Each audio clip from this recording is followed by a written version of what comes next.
المهم الصباح كان عندي موعد مع دكتورتي.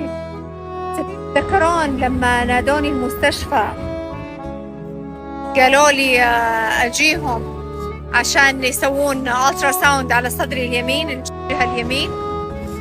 المهم دكتورتي اتصلت علي بداية الأسبوع وموعدي كان معاها اليوم الصباح.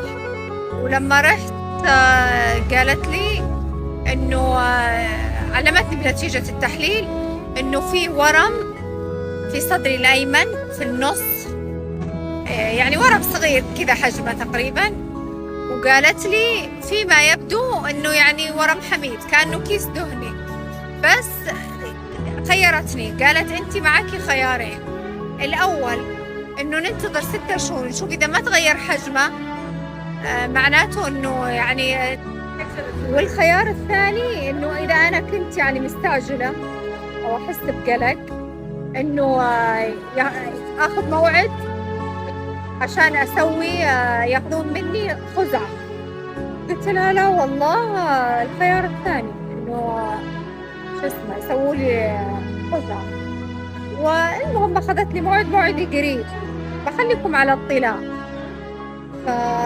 إيه بعد ما طلعت من عند الدكتورة جيت هنا أنا في الليل، كنت بغير جو. ما أقول لكم استاء مزاجي، لا يعني قلت يلا أبغى أقعد مع نفسي كذا شوي. شعوري ما أعرف، ماني زعلانة مرة يعني كذا، والله ماني خايفة، ما أعرف إيش شعوري بس ماني مبسوطة. عاد أنا والله ما أعرف الخزعة يعني ما أدري كيف تأخذ، هل إنهم ينوموني تنويم كامل أو بنج موضعي، ما أعرف. اللي مسوية قبل ما تقول لي وبتكونوا معي بأسطورة، بس حبيت قلبي وأنا متفائلة إن شاء الله إنه خير.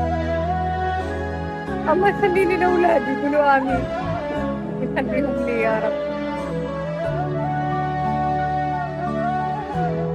أعرف والله أعرف إن في ناس الحين يزعلون عشان يضيع النوم، بس ما عليك، أنا متأكدة إن الأمور في السليم everything will be okay.